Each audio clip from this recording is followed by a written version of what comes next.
Welcome to Journey Through the Eyes, the EMDR podcast that is here to unveil and explore the transformative power of EMDR therapy. Here at Journey Through the Eyes, our mission is to support both the new and seasoned clinicians with the critical conversations, resources about EMDR therapy and how to build your amazing private practice. I'm one of your hosts. I'm Tamara J. Brown, licensed professional counselor and Andrea certified Hey. EMDR therapist. I'm so proud to say that. And I have with me my amazing co-host and special colleague and friend, Miss Kathy on the couch. Hello, Kathy on the couch here, therapist with the last name Couch. So fun.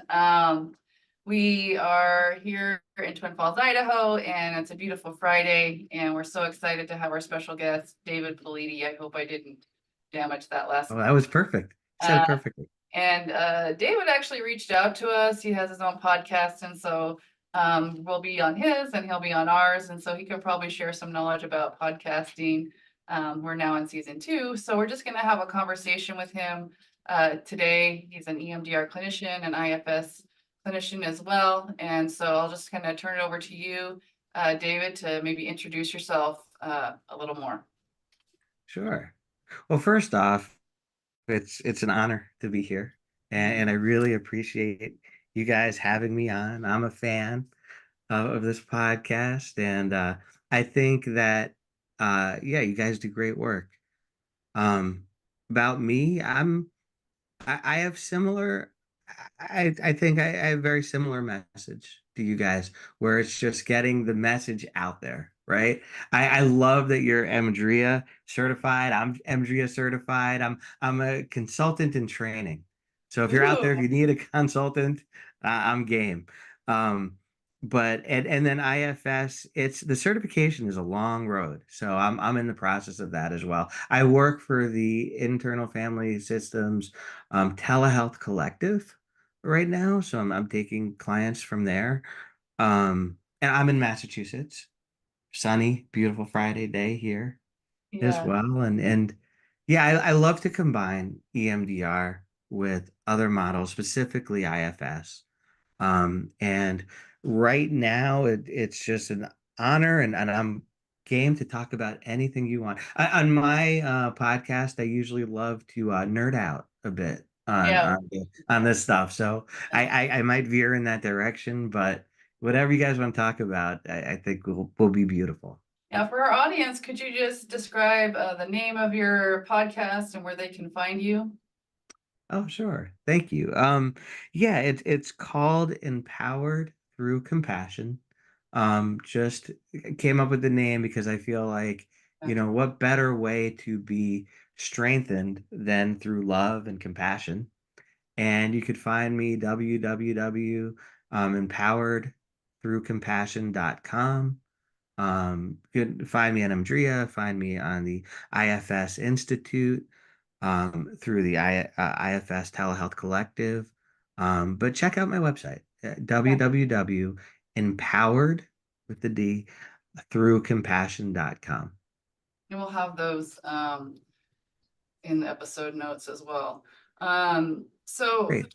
kind of, if you could kind of maybe describe this idea that you're having connecting with other podcasters and reaching out and building those networks. I think it's super important to build these networks and these,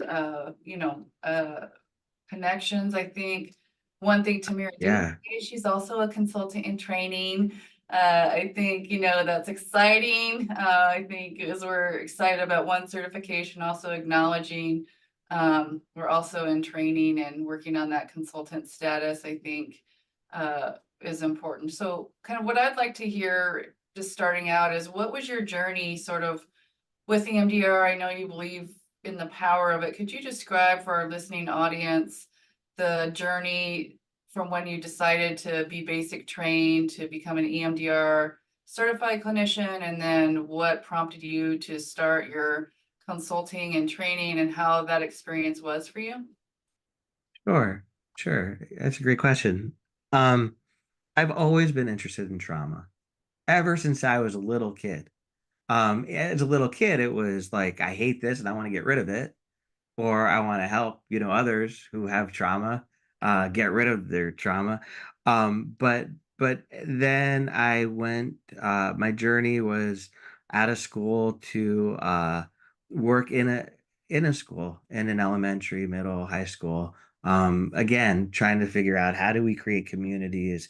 How do we help people just be happy, and especially kids, right? To just feel good about themselves, feel good about each other. Um, the public school system was an interesting animal, so I won't go into that too much, unless you want me to, but I'll skip over that.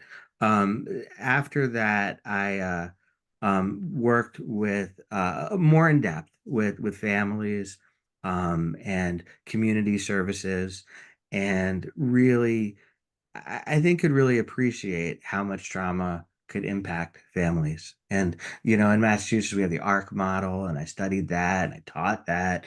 And then I guess it wasn't until COVID where I was starting to do private, more private practice, small group practice, that I had a little bit of time on my hands.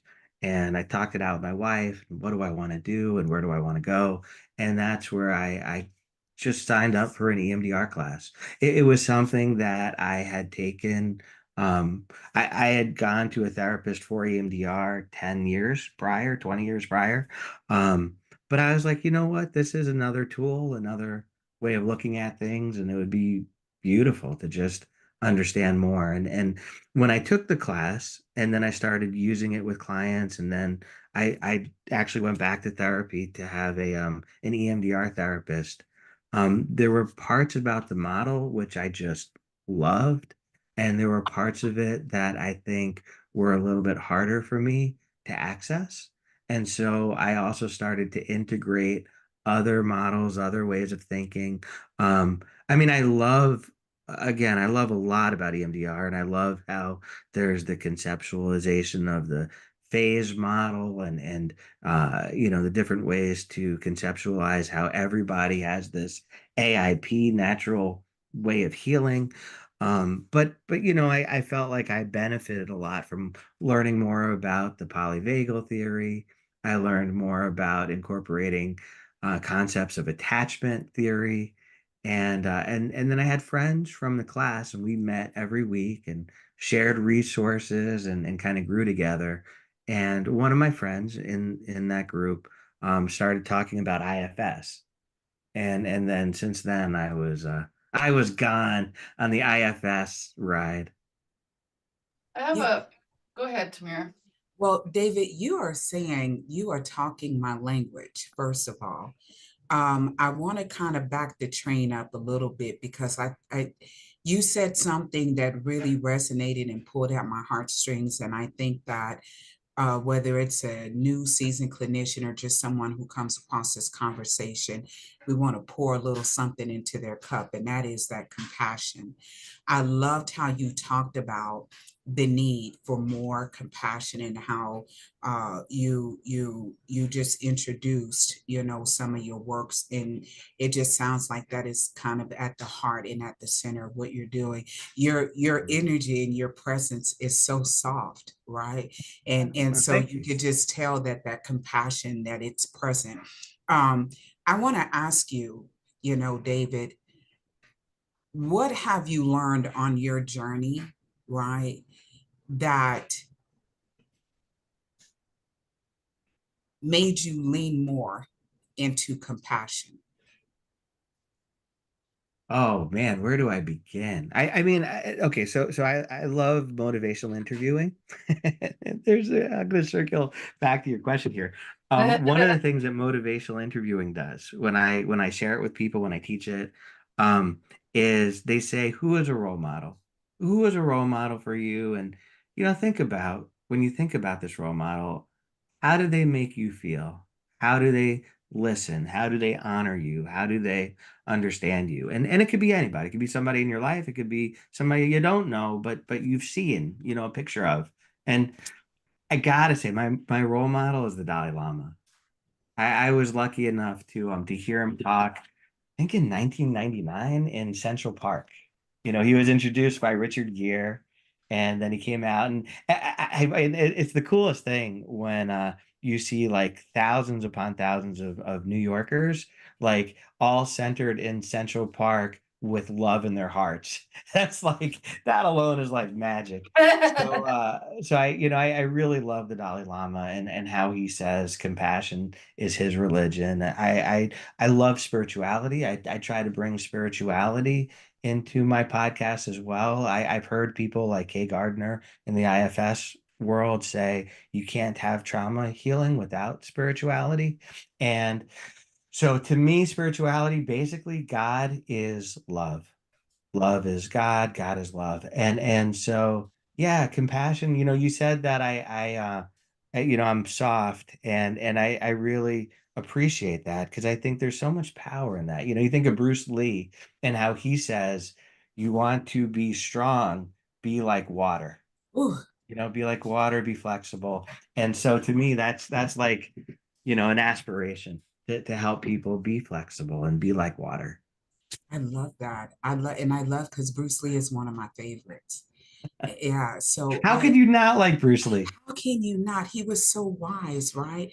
But I just loved how you started that conversation and talking about uh, compassion, because I think in the work that we do, and bridging, into or segueing back into the IFS part and talking about that journey into EMDR. EMDR is incredible. And sometimes I find that even, when I look at my journey, David, and when you meet other clinicians who are coming into this beautiful, what I call a pathway, I view EMDR as a pathway to healing that we get to guide people down. And if you don't have that compassion for yourself first as a clinician, as you're learning the model and introducing, I think one of the things that EMDR did for me, and it's going to be beautiful to hear from you, right, is that it helped me as a growing therapist recognize that people were just not just a mind, that they weren't just a mind and a body that needed to break habits and change your thoughts. That's it. But that it helped me to recognize just how amazing we are and how we have all of these different parts, right?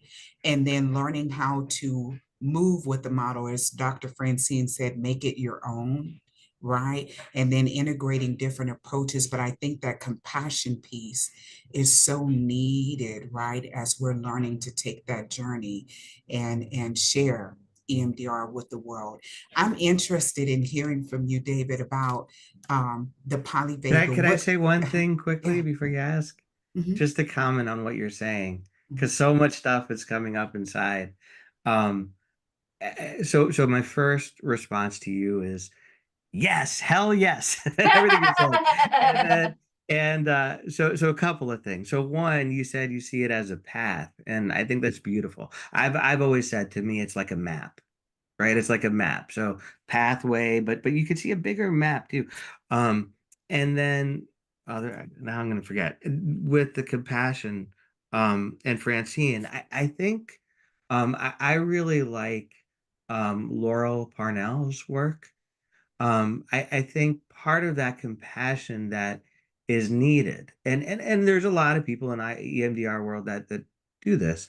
I think it really is helpful to have a focus on that attunement, that we're with somebody else in the room, online, and being able to pick up on those waves and vibes of that other person, because when it comes down to it, trauma healing is about the relationship, right? So I love how you say there needs to be flexibility, and that's absolutely true. And also this like attunement to, um an ability to adapt to what's in the room right now as you're doing it. So I want to add this here. I think these are all really great conversations. I think the one thing that's coming up for me is, how do we learn from basic training from Dr. Shapiro to adapt to the protocol and integrate IFS or attachment theory? I think when I went to my basic training, it was like, okay, there's 8 steps in the protocol. There's 8 phases. What do I do in the protocol? And then I went to my clients, there's 8 phases. And then when I realized I could beautifully bring my full self to the session, this DBT, this mindfulness, this spirit approach in resourcing, it was really just game on, you know, because it's like, oh, I can sort of integrate myself now as long as you know what you're deviating from. And so I think what you're saying is very real. And then when I learned these advanced interventions of like IFS or ego state therapy, I think that journey, that basic knowledge can be enhanced in so many different kinds of ways there. So I think it's really beautiful when we get to that area. Yeah, and I'll say something that again, I'm caveating a lot here. I this might not be very popular, but it's how I believe, and I'll be authentic. Um, I don't think EMDR does people justice with the basic training. I think there really should be more. I think there should be more time spent in it. I think it's like rush, rush, rush, get people out, go do it. And as a result, I mean, I can't say enough how important, if you really want to do EMDR, how important consultation is. Because I've heard so many stories about people that just will go to the basic training, will try to do it all right, and then they just get so discouraged with it. And I think that what Francine Shapiro came up with is so beautiful and just so like earth changing. And there's so much to it, and there's a richness to it. And to try to rush through it, especially in this culture where you go to grad school. I'm a social worker, so you go to grad school for social worker. Come on, how much do they really dive into trauma?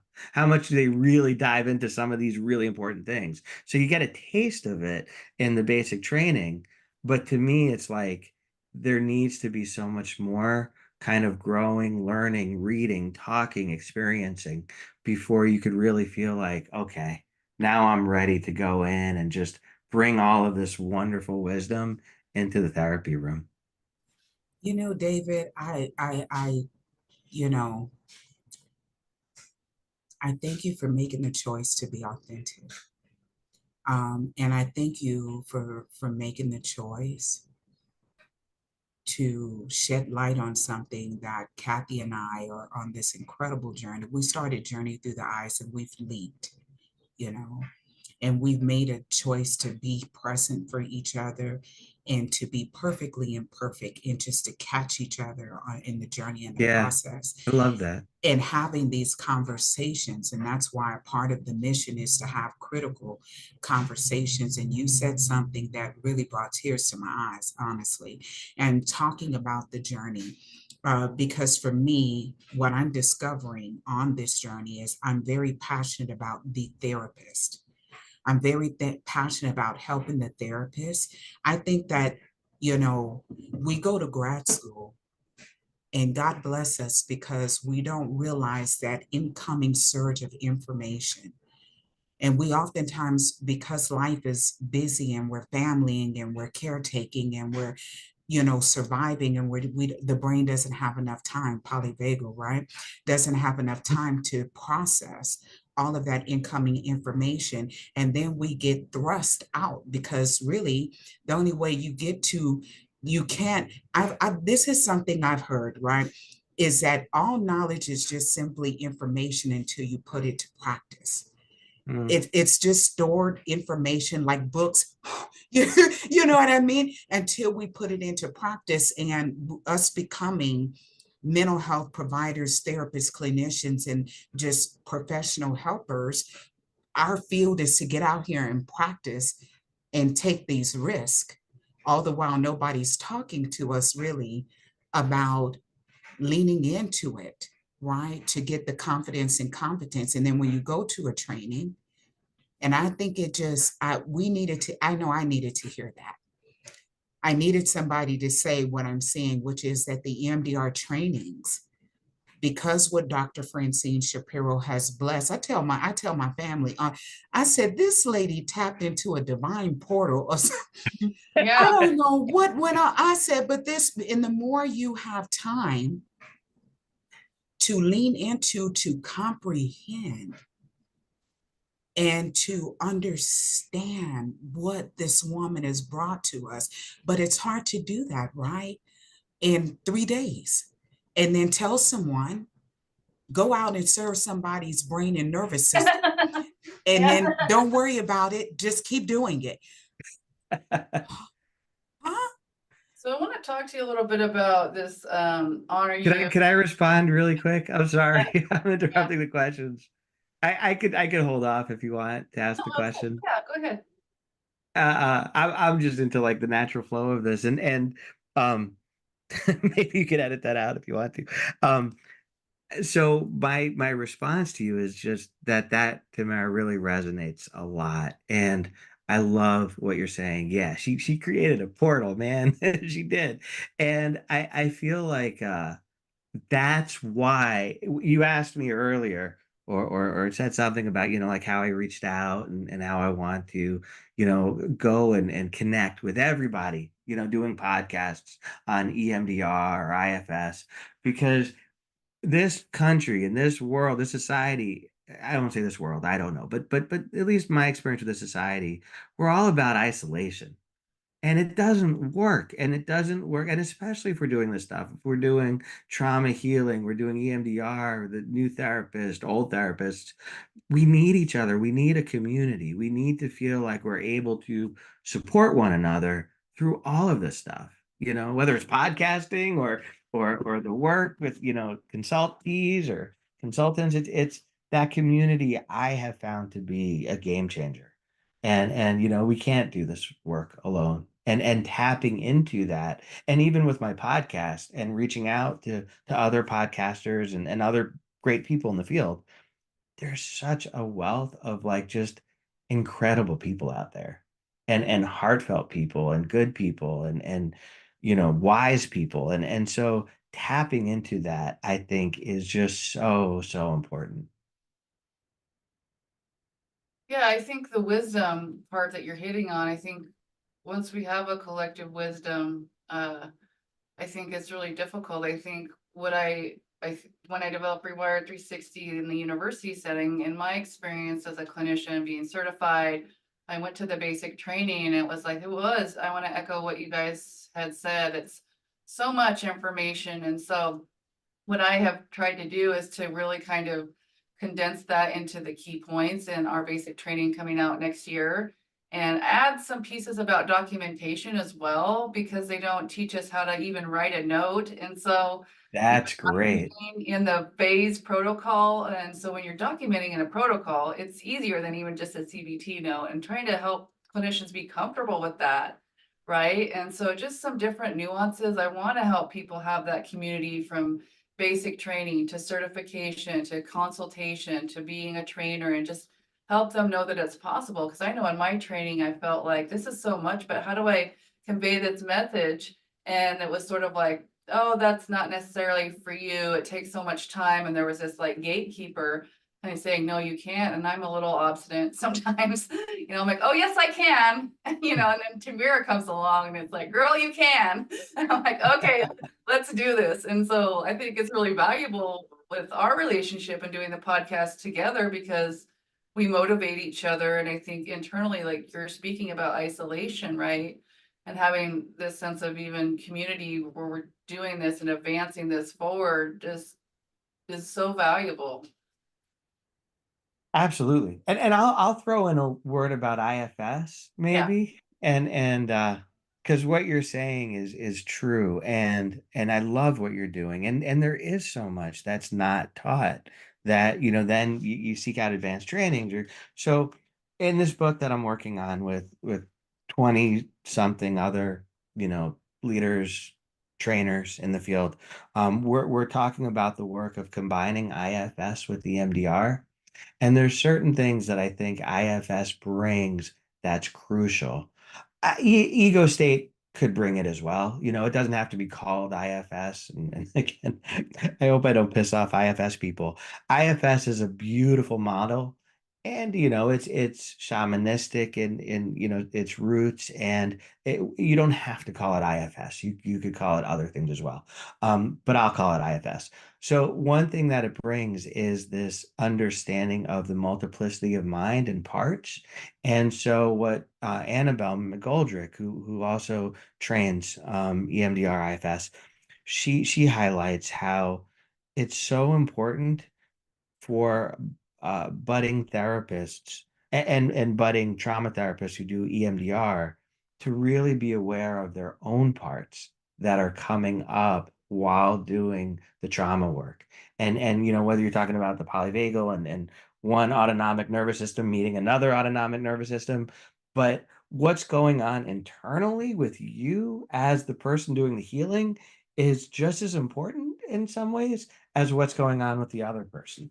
And so that was just another piece that, that I don't think that's really taught a lot in basic training. Oh, David, I just could hang out with you all day and just chop it Cool, let's up. do it. Okay, just chop it up. Because I think what you're sharing is you're just turning the light on. Kathy and I, um, you're just confirming so much for me, for us on this journey, because we've leaned into talking about the passion and the desire of wanting to raise the standard in our field, right? To be able to, if I, well, not if, like I want to ask permission, but because David, you already got us out here having bold conversation today. And so I am passionate about, and this is me piggybacking on what you talked about, internal family systems, having a shamanistic presence and healing virtue and all the things to it. I totally believe that we are in a time where we, as the healer, well, as the therapists or the quote unquote clinicians, are being called to return to ancient roots and become the healers. And remember that the clinician, and that's just a modern term that we've been given, based on our culture, society, and all the things and ethics and all that. But the whole essence of what we are doing for those of us who have chosen, some of us are called to the field, some of us feel like we're chosen to be here. And for the people who feel that presence of being chosen, we're rising up because we recognize that the world, the families, the children, the men, the women, they're calling for healing. And so, internal family systems, what I'm hearing from you, we're able to bridge or marry, right? Create this union between such an incredible therapy like EMDR that takes a look at the power of healing in a human being's body. You can't get no more divine and spiritual than that, right? That there is this healing potential, not that we got to go find it, but there is a healing potential already inside of every human being. And then we get to use internal family systems to kind of disrupt a bit this Western view that you only have one mind, and to help people to recognize, and I'm just going to dare to say this, y'all clean it up if it ain't good, okay? But, there's so many people who, quote unquote, I meet clients, and I've said it myself. Am I crazy? What's wrong with me?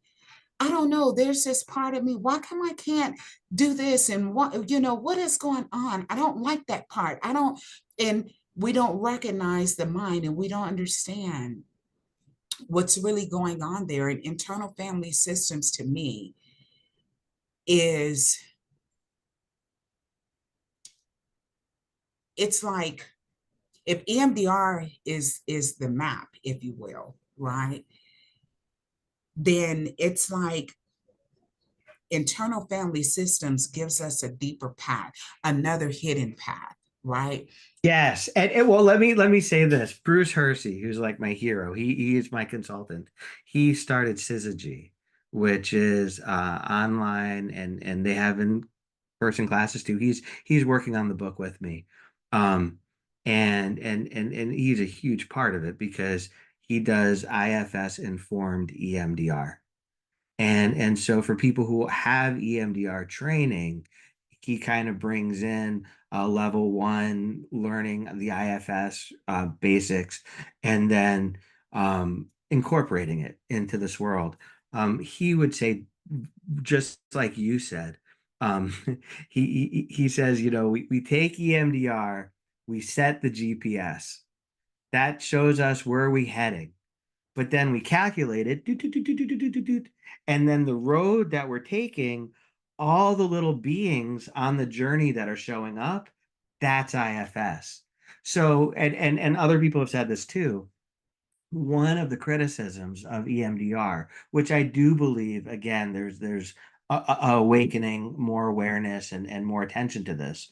But sometimes you go to basic training and then you go and you get excited and you're like, yes, I'm going to do this EMDR magic.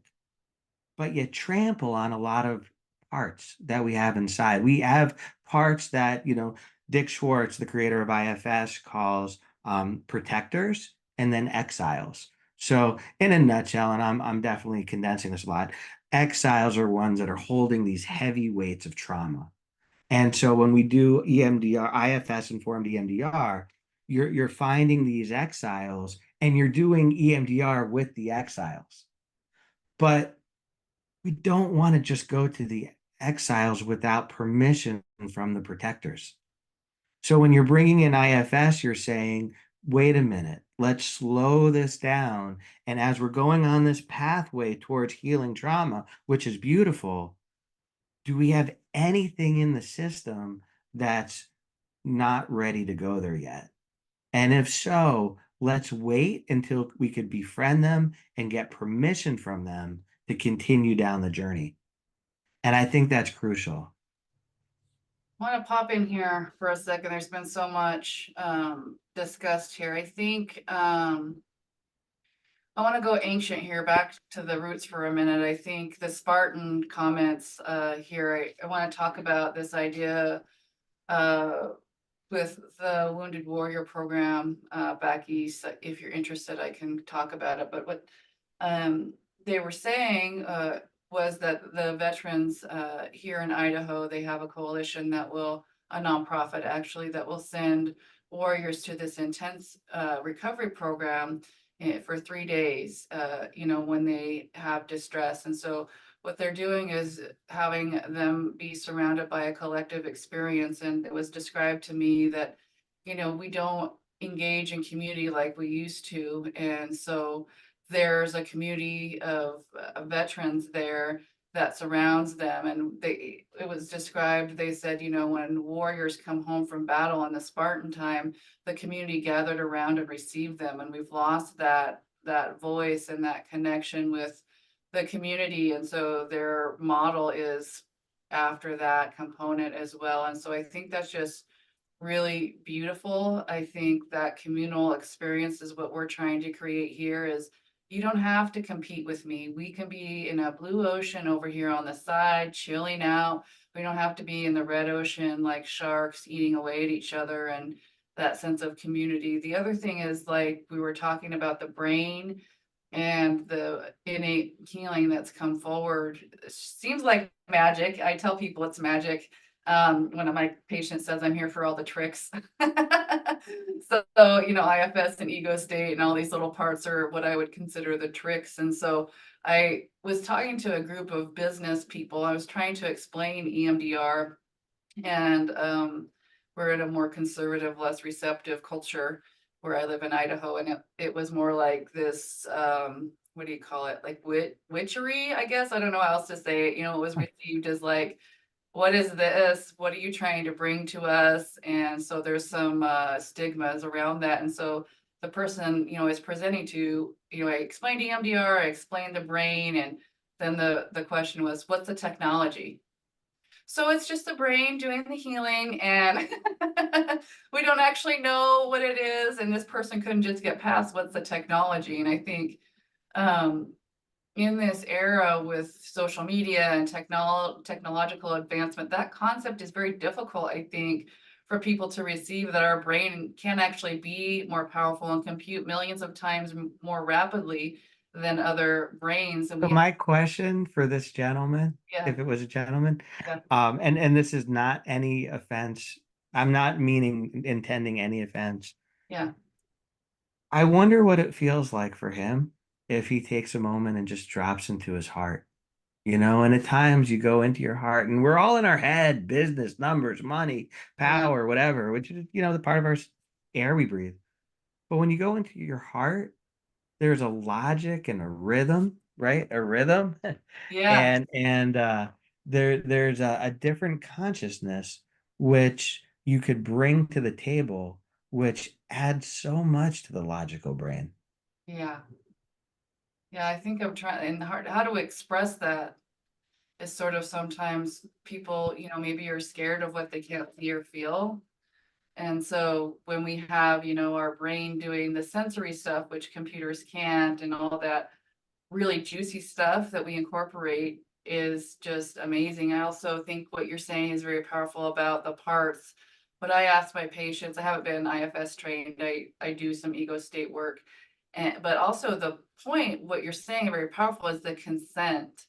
And so we talk about this in domestic violence, Yeah. we talk about this sort of in sexual behavioral components, but we don't really translate that part to consent among parts. I think what you're saying is so powerful.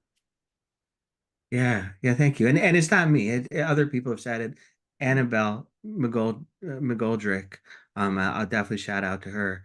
Um, I think that when kind of going back to this kind of talk that you're having with people in business and in this realm of just computer technology and explain the scientific nature of this to me.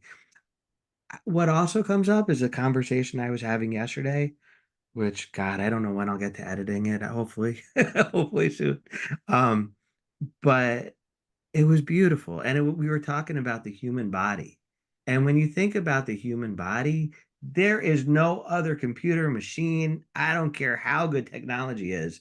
The human body is amazing and we don't understand half of it.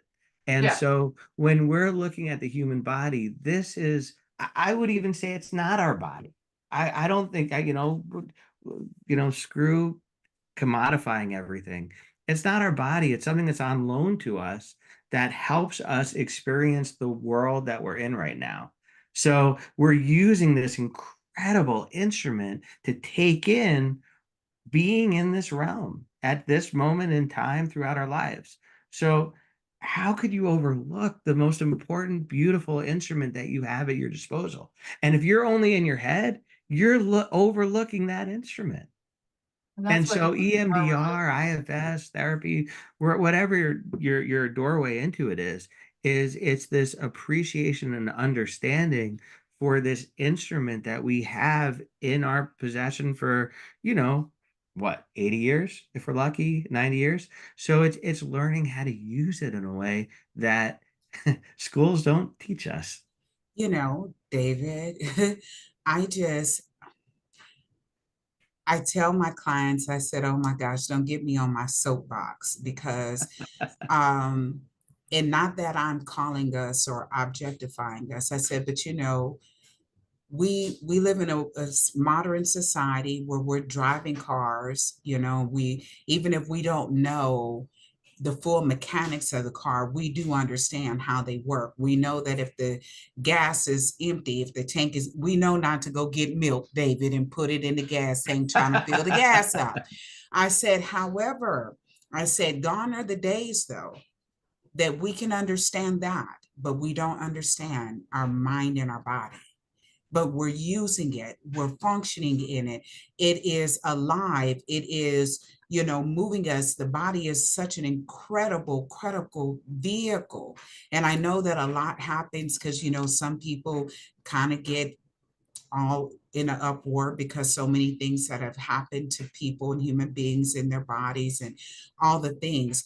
But if we can begin to see and honor the body, honor the brain and the nervous system for what it really is, right? And it's a servant and it's doing all that it can to keep us alive so we can take this incredible journey and experience life in all of its different dimensions. And then you have beautiful therapies like internal family systems, EMDR, that for those life experiences that have left those wounds, right? We now know that healing is possible. One of the things that I wanted us to backtrack to before we have to surrender you to your Friday, something you said that I think can help us and help other clinicians, and I want to validate us, first of all, in saying that it is very real that we are giving most of us what we can, all that we can, and that we are enough, right? We are enough. What we are needing to do with the changing of the tides and all of the things that are coming up, in mental health and the people who are crying out for support is raise the bar, right? Can you talk a little bit about when you were sharing on how the therapist needs to do their own work? In other words, you didn't say it like that, but that's just what I took away from it, that when we get on this journey, that it invites us into doing our own journey. Can you talk a little bit about that and why it's so, I'm going to use the word necessary, right? Yeah, yeah, no, I love that. I think IFS for me is not really a therapeutic modality. It's kind of become a way of life where once you're aware of like these parts inside of yourself, you want to keep checking in with them, even on a daily basis. You want to kind of get a sense of your body of like, where am I at? How am I taking information? How am I not? So I think, I'm currently seeing a therapist for IFS and working with my own parts, which I feel is like this incredible, amazing spiritual journey in a way. And I think that I love how you said the word invite, and I'm trying to use that more in my therapy. Like I invite you to think of it this way, or I invite you to this. Um, but I think sometimes it's a demand. I think sometimes it's a demand where we're sitting with the client and trauma enters into the space, and all of a sudden our trauma comes knocking on the door and it demands that we work with it and it demands that we listen to it because now all of a sudden all of our parts are all in an uproar because we're connected with the person that we're working with. So I think it is really important to recognize that we're working with this, an incredible energy of trauma. And we're going to get triggered at times. We're going to get activated at times. And it's crucial to understand what are the signs that we are getting activated. What are the signs that our own body is kind of struggling with something, and then how do we address that in an effective way so that we really can be there to give space to the clients that we're working with, because it can't be about us.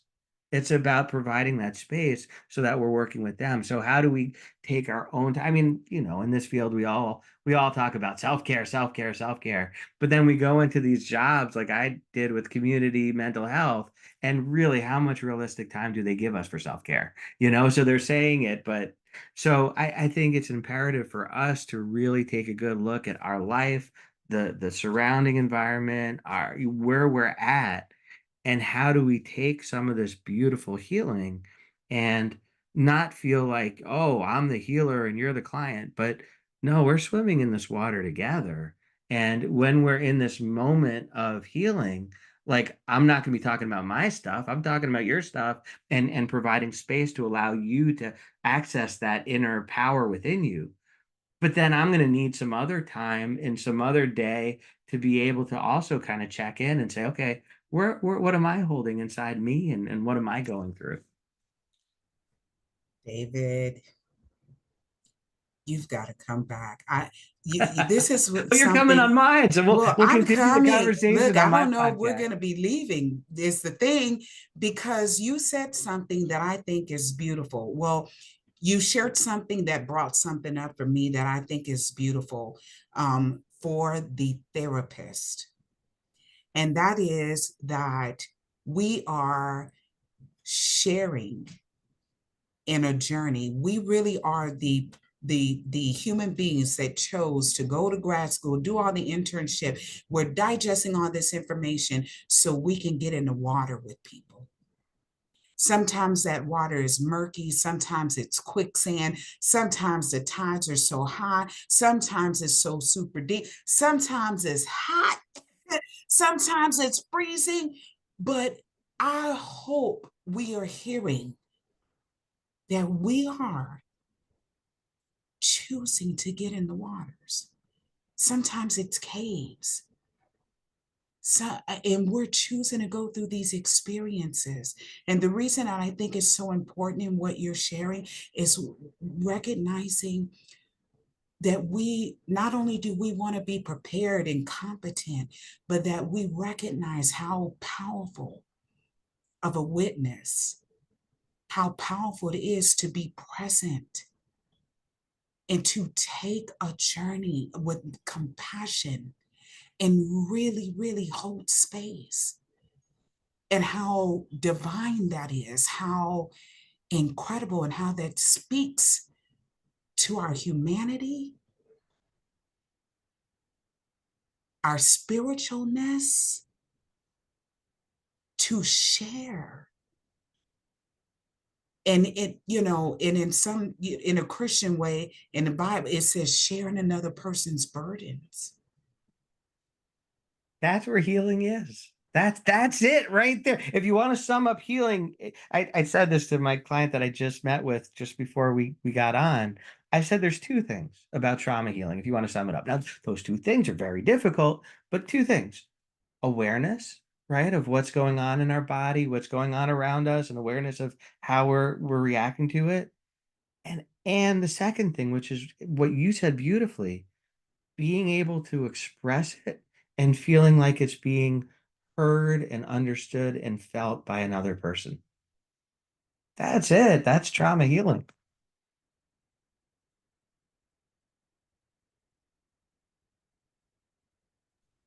I'm just speechless. Incredible.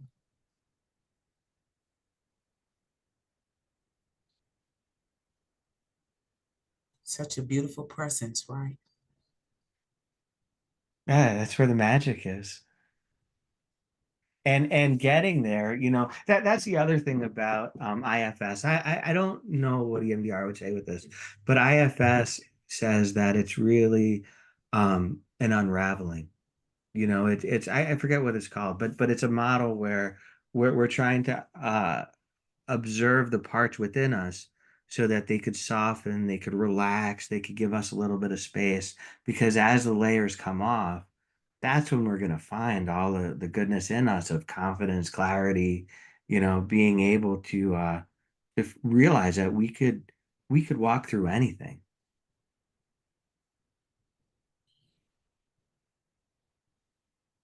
Hairs on my arm. If I had any, are standing up. If I had any.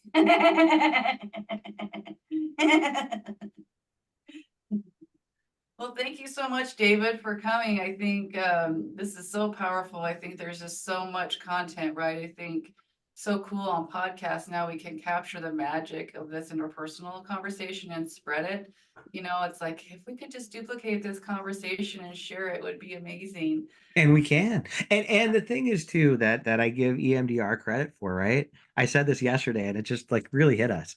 If it wasn't for EMDR, I never would have met you guys. So it's like a beautiful thing, right?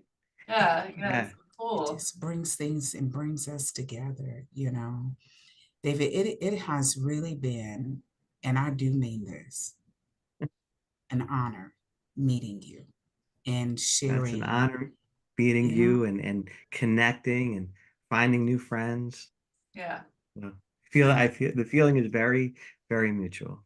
wow, just incredible. I'm hoping that for our listening audience, that for this one, you rewind, get your pencil and your Yeah. notepad, and really be present. You gave me a gift, David, today, and that Well, gift thank you. is to take it in,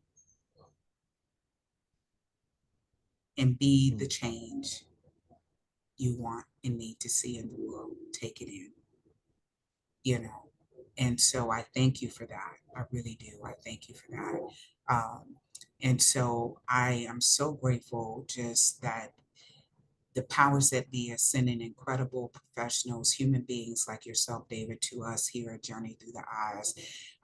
And thank you so much for spending time. Do you have any words that you want to leave with the audience for today? Anything you want to encourage or inspire them to do before we surrender you to your Friday? Well, sure. One thing that was told to me that I'll repeat. So none of this is my own wisdom here, but compassion is such a beautiful thing, right? To have in our lives. Self-compassion is so important. And the way that you get more compassion, self-compassion, is by giving it away. And so, in your day, look and see, who maybe needs that little bit of smile, that extra kind of pat on the back, and just give that, because you're going to get that back. You're going to feel that. And, what you guys are doing is so beautiful, with kind of putting all of this positive energy out there in the airwaves. And, yeah, I just hope people, listening could feel the love and the respect and just the energy that I'm feeling here with us right now. David, well, we thank you. Um, we have so many incredible things coming and unfolding, and today was super special. And so we are thanking everyone. I'm going to turn this hot mic over to Kathy, who is going to share with us just, new things that are going on with Rewire 360 and how to subscribe and where to subscribe at. Just you have those moments where you're grateful. And so I'm really grateful today that we're having this discussion. And just find us. Tamira and I both do consultation to help you rewire 360 and arise psychotherapy. And we're here recording every Friday. And we'll have our documentation training coming up in July. And just a bunch of other trainings. Grief and loss is my specialty.